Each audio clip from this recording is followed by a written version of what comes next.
네, 오늘 말씀 요한복음 12장입니다. 요한복음 12장 1절에서 11절까지 말씀입니다. 1절에서 11절 말씀 같이 교독하겠습니다. 6월절 엿새 전에 예수께서 베다니에 이르시니 이곳은 예수께서 죽은 자 가운데서 살리신 나사로가 있는 곳이라. 거기서 예수를 위하여 잔치할새 마르다는 일을 하고 나사로는 예수와 함께 앉은 자 중에 있더라. 마리아는 지극히 비싼 향유 곧 순전한 나드 한 근을 가져다가 예수의 발에 붓고 자기 머리털로 그의 발을 닦으니 향유 냄새가 집에 가득하더라. 제자 중 하나로서 예수를 잡아줄 가룟 유다가 말하되 이 향유를 어찌하여 300데나리온에 팔아 가난한 자들에게 주지 아니하였느냐 하니 이렇게 말함은 가난한 자들을 생각함이 아니요 그는 도둑이라 돈꾀를 맞고 거기 넣는 것을 훔쳐가미러라. 예수께서 이르시되 그를 가만두어 나의 장례할 날을 위하여 그것을 간직하게 하라. 가난한 자들은 항상 너희와 함께 있거니와 나는 항상 있지 아니하리라 하시니라. 유대인의 큰 무리가 예수께서 여기 계신 줄을 알고 오니 이는 예수만 보기 위함이 아니요 죽은 자 가운데서 살리신 나사로도 보려 함이로라. 대제사장들이 나사로까지 죽이려고 모의하니 나사로 때문에 많은 유대인이 가서 예수를 믿음이로라. 아멘. 아멘. 아멘. 우리 예수님은 부활이요 생명입니다. 예수님께서 우리 요한복음 14장에서 자신을 가리켜 길이요 진리요 생명이다 그렇게 말씀하셨습니다. 나사로를 살리신 주님은 정말로 부활이요 생명이셨습니다. 이 사망이라는 공중 권세를 둘로 나누시고 그리고 그곳에 빛과 생명을 창조하셨습니다. 여러분 누구든지 예수를 영접하면 영원한 생명을 얻는 줄 믿으시기 바랍니다. 아멘. 하나님의 그 치유의 빛은 이 흑암이 가장 짙게 드리울 때 일하실 것입니다. 예수께서 이 땅에서 사역하실 때는 하나님의 창조의 빛이 임하는 낮이었습니다. 그러나 주님께서는 밤이 올 것을 말씀하셨습니다. 점점 흑암이 전 세계를 덮고 그리고 깊게 이 흑암이 드리워질 것입니다.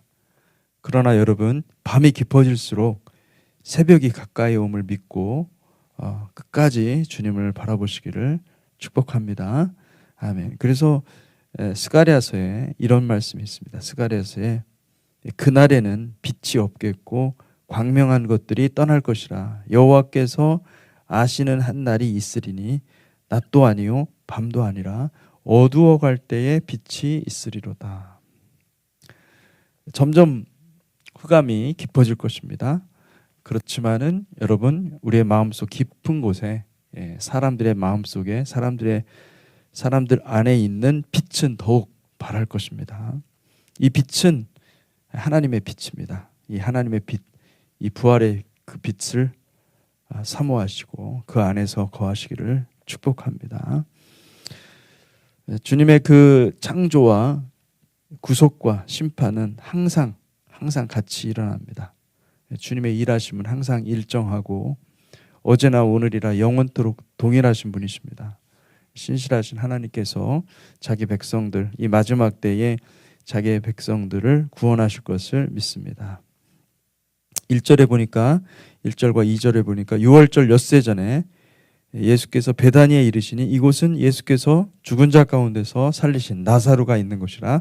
거기서 예수를 위하여 잔치할새 마르다는 일을 하고 나사로는 예수와 함께 앉은 자 중에 있더라.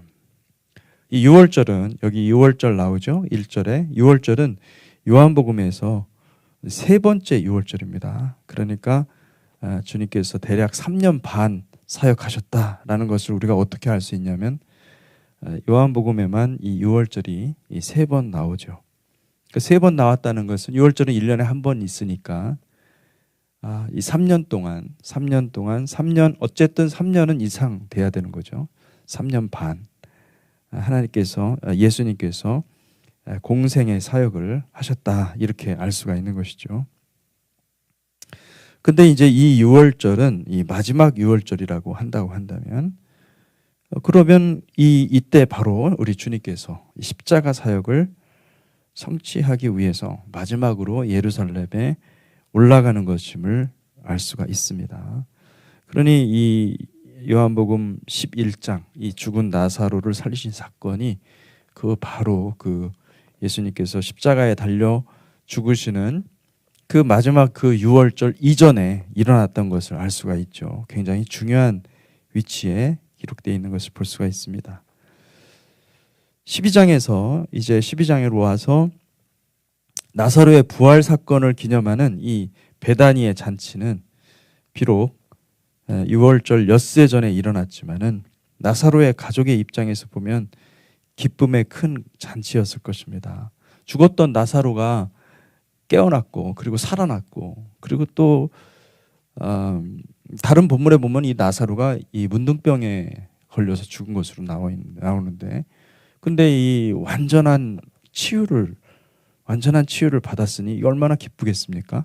근데 여기서 우리가 이 베다니 잔치 그러니까 이 나사로의 가족들 마리아와 마르다의 입장만 생각할 것이 아니라 우리가 관점을 돌려서 주님의 입장을 해서 보면은 주님은 자기 자신이 십자가에 달려 죽을 것을 아셨습니다. 그리고 자신의 죄로 인해서 십자가에 달려 죽는 것이 아니라 많은 이들의 죄를 다 짊어지고 그 길을 홀로 가야 되는 입장인 것이죠.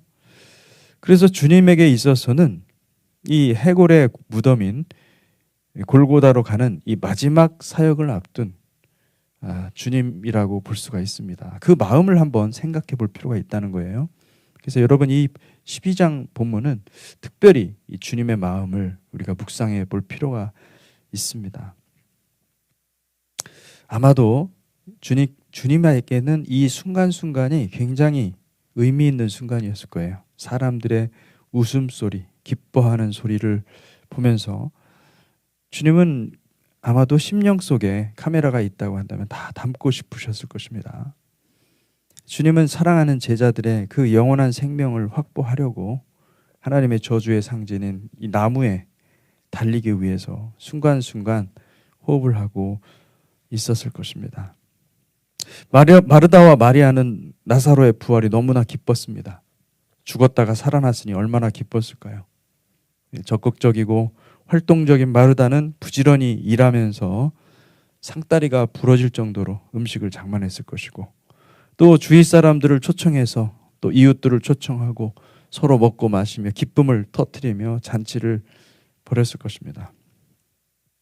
근데 오늘 보니까 3절에 보니까 아주 놀라운 일이 벌어지는 거예요. 3절에 마리아는 지극히 비싼 향유 곧 순전한 나드 한 근을 가져다가 예수의 발에 붓고 자기 머리털로 그의 발을 닦으니 향유 냄새가 집에 가득하더라. 순전한 나드 한 근이면 여인이 결혼을 위해서 준비한 모든 것이라고 할 수 있습니다. 이 한 데나리온이 보통 한 하루 노동자 일한 값이거든요. 근데 300데나리온이 넘는다. 그러면 1년치 꼬박 벌어서 1년치 이상이죠. 우리가 안식일은 일을 안 했을 테니까 1년치 이상을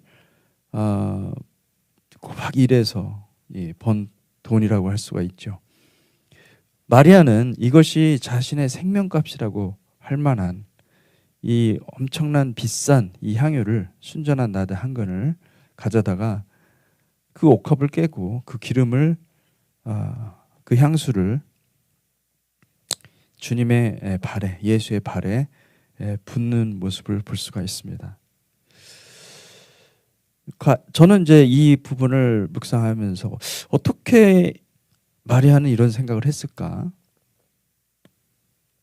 그 마리아는 새침대기 같고 그리고 그냥 슬픔의 감정에 빠져서 두문불출하던 그런 여인이었습니다. 근데 어떻게 이렇게 그 주님의 마음을 헤아릴 수 있었을까?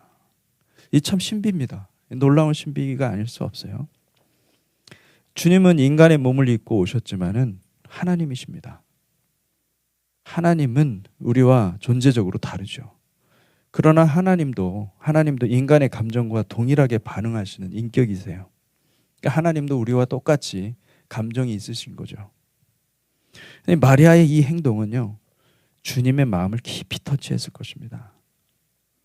주님은 십자가 위에 달리는, 본인이 이거는 뭐 누가 이렇게 십자가에 끌고 가서 못 박는 것이 아니라 사실은 본인이 스스로 가는 것입니다.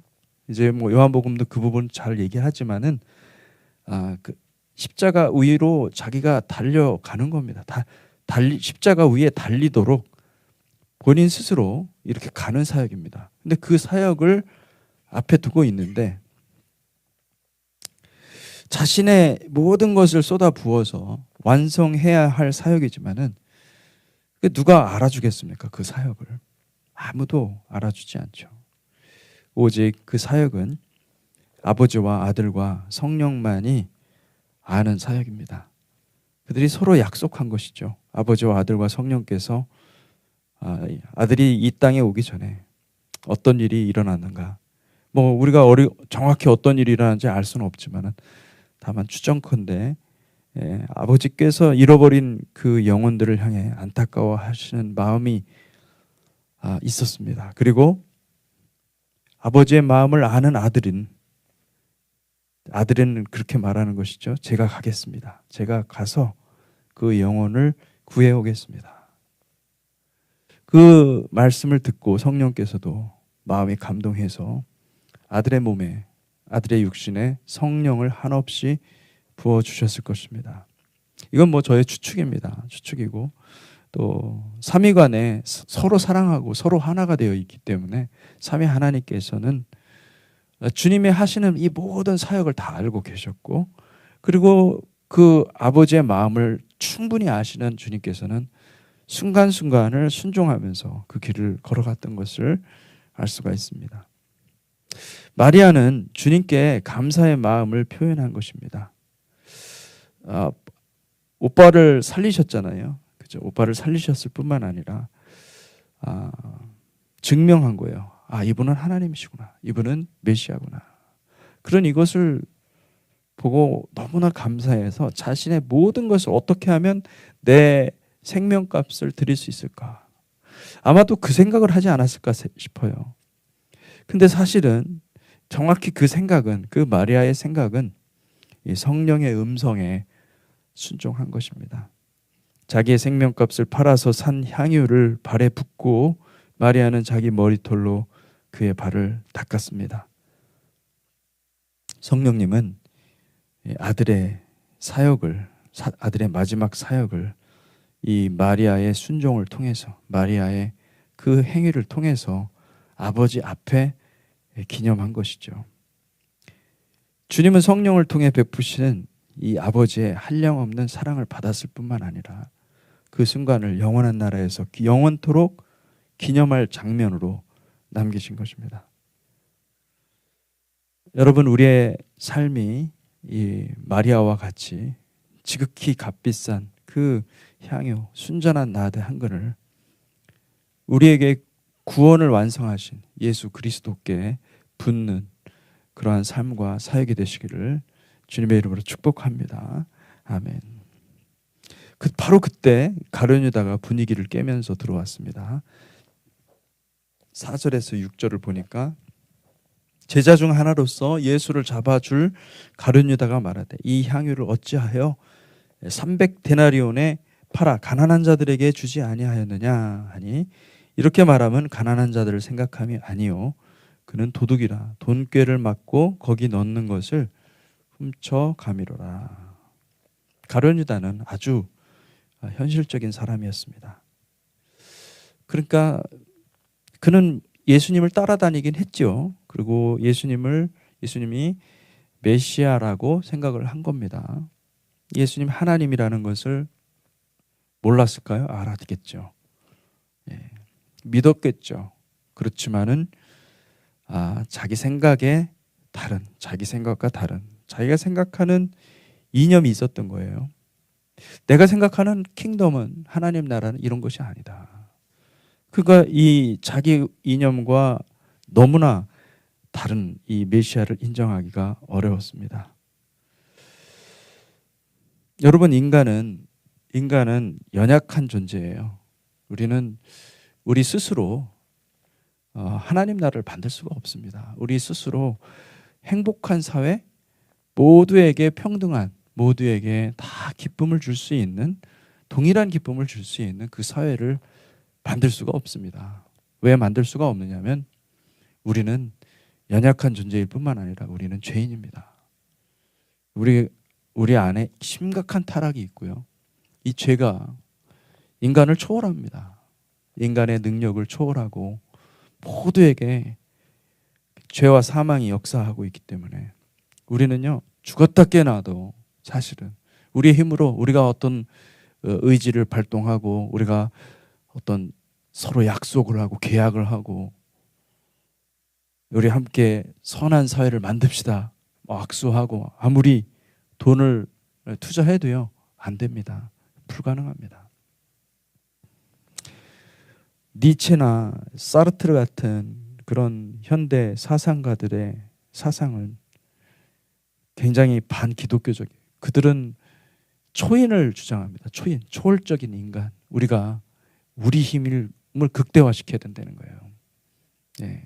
그래야 우리가 이상 사회를, 유토피아를 건설할 수 있고 모두가 평등한 사회, 모두가 이 죄악의 어떤 횡포에서 벗어날 수 있다. 뭐 이런 식의 말들을 하고 있거든요. 여러분, 인간의 힘으로 인간 스스로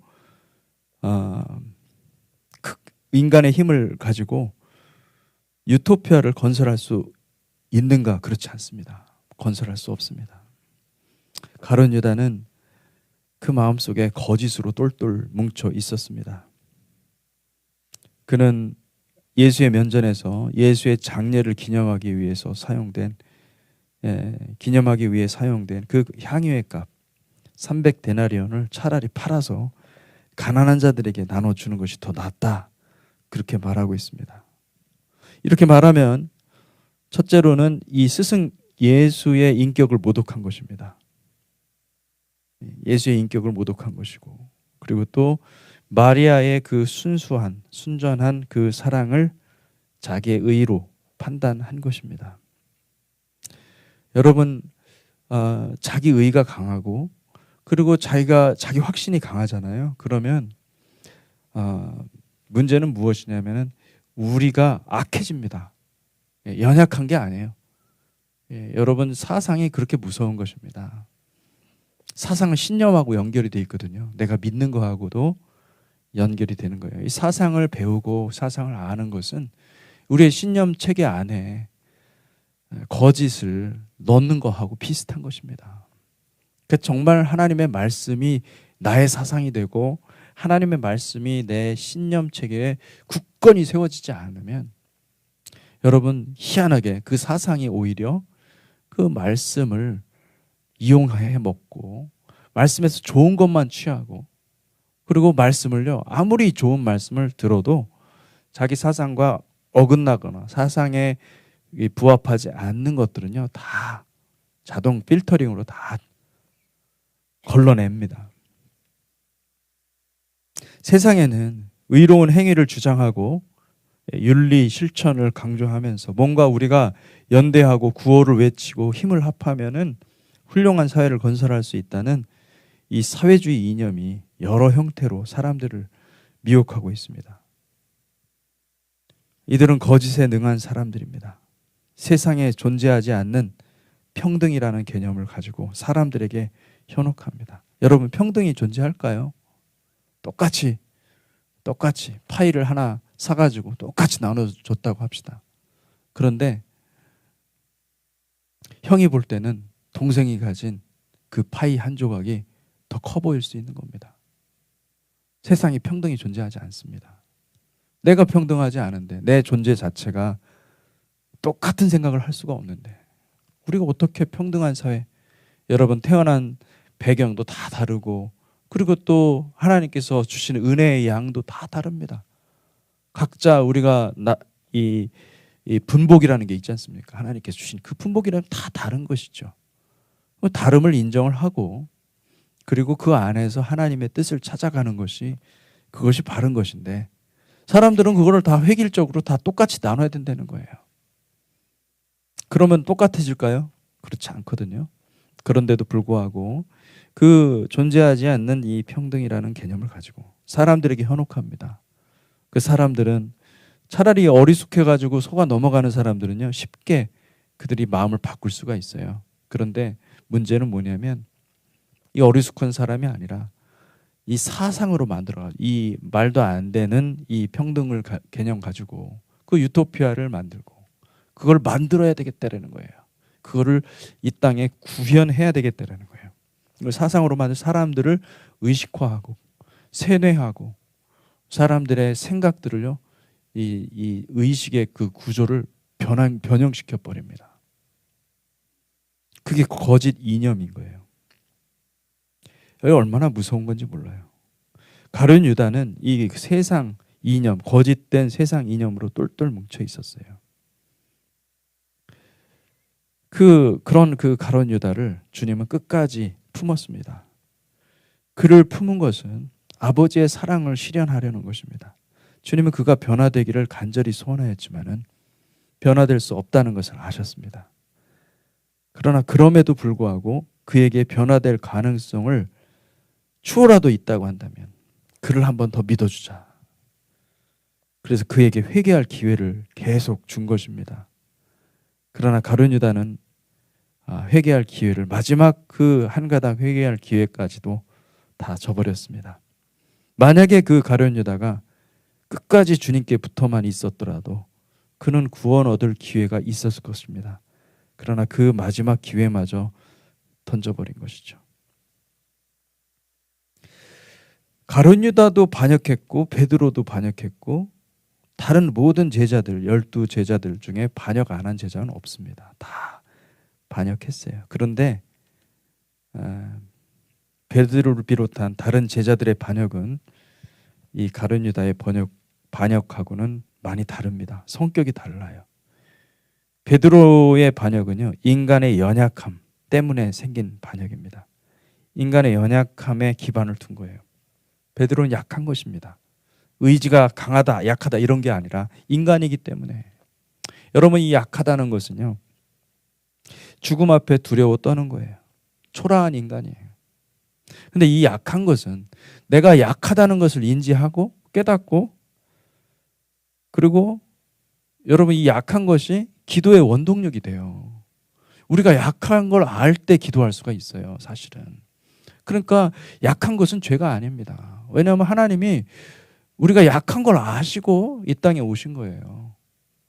약한데 마약하다라는 말로 들리시면 안 되고 약쟁이들은 그렇게 들어요. 실제로 약할 때 강함 주시는 약할 때 그죠?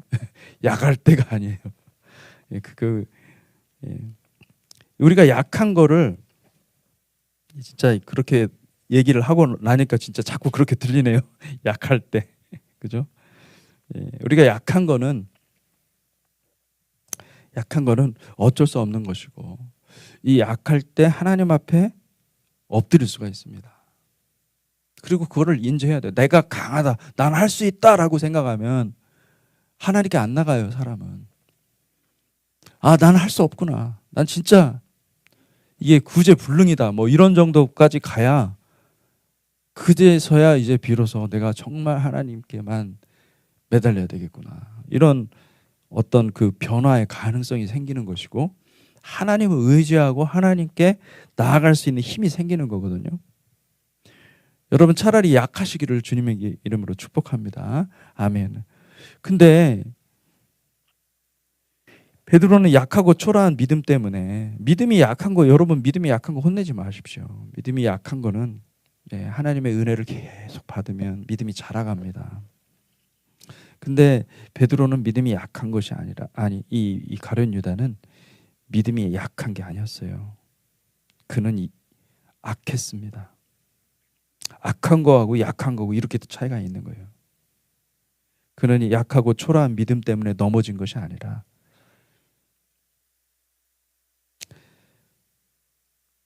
그는 자신의 악함으로 인해서, 악독이 가득함으로 인하여서 주님을 배반한 것이죠.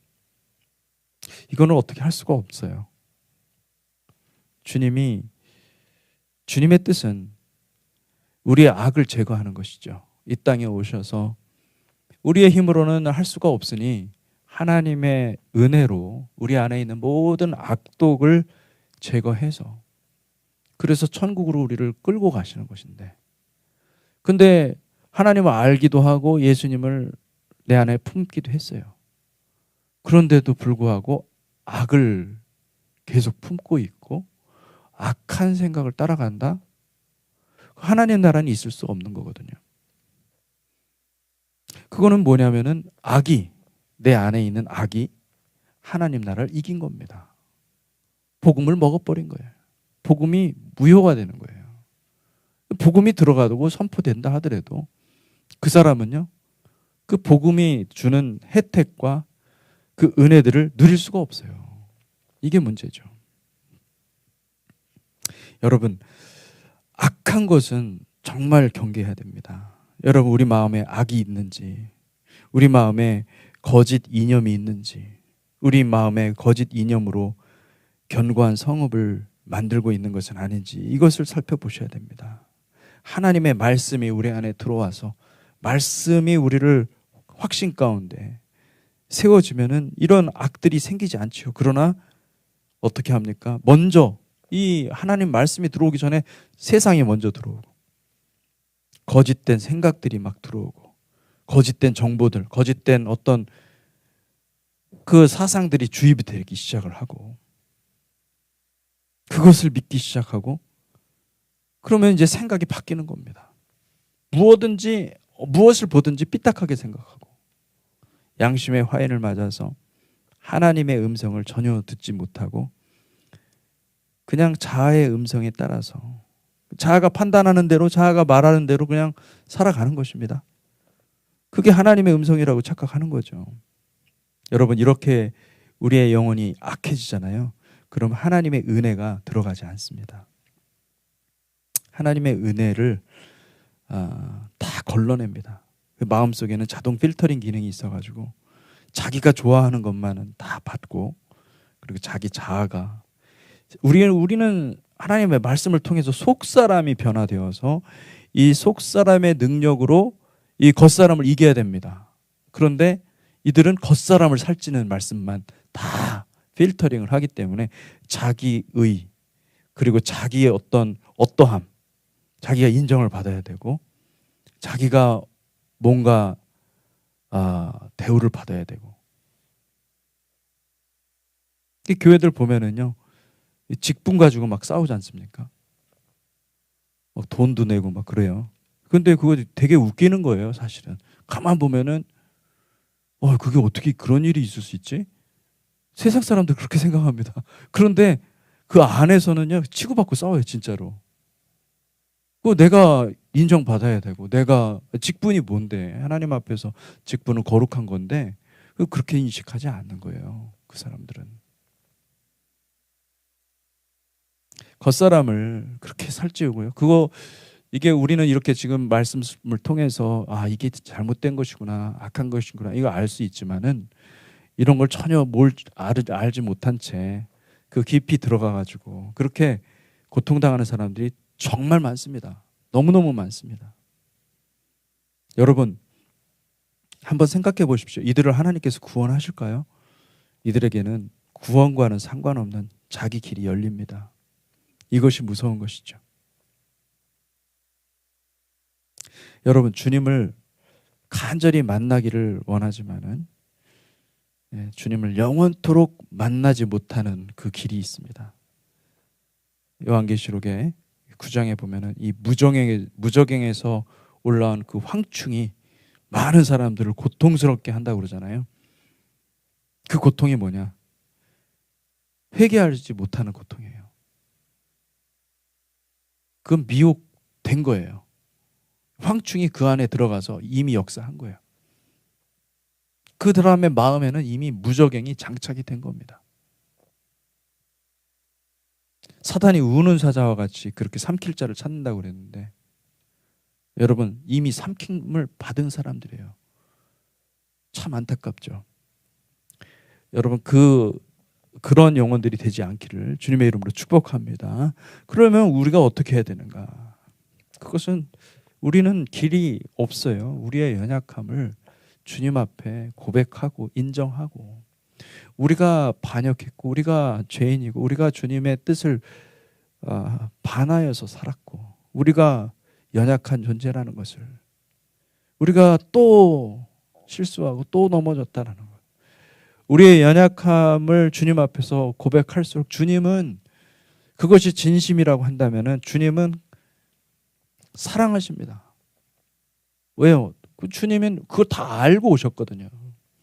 연약한 거 알고 오신 거예요. 주님은 뭐 강하게 네가 강해라 뭐 요구하지도 않아요. 내가 다 안다. 연약함을 다 알고 내가 왔다. 너희가 연약하기 때문에 내가 온 거지. 너희가 강하여서 스스로 구원할 수 있다 그러면 주님이 오지 않으셨겠죠. 우리 인간의 연약함을 다 아신 거예요. 여러분 주님 앞에서 우리 자신의 연약함을 깊이 고백하시기를 주님의 이름으로 축복합니다. 기도하겠습니다. 하나님 아버지 감사합니다. 주님께서 이 마리아에게 베푸신 그 놀라운 사랑과 은혜들을 마리아는 알고 주님 자신의 모든 것을 다 쏟아 부어서 주님을 기념하고 주님을 사랑하는 그런 삶을 살았습니다. 하나님 우리도 주님과 함께 동행하기를 원합니다. 나의 길이 아니라 주님의 길에 우리가 함께 동행하기를 원합니다. 하나님께서 성령을 부어주셔서 아버지의 말씀이 우리 가운데 충만하게 임하게 하여 주시고 아버지 우리 안에 있던 모든 거짓된 것들과 그 악한 것들 세상을 좋아해서 세상이 들어왔던 것들이 있습니까? 하나님께서 그것들을 다 철폐하시고 다 부수시고 그리고 그것을 다 철거하셔서 하나님 우리의 깨끗한 영혼이 오직 주의 말씀으로 인하여서 새 힘을 얻고 살아가는 거룩한 백성 삼아 주시기를 간절히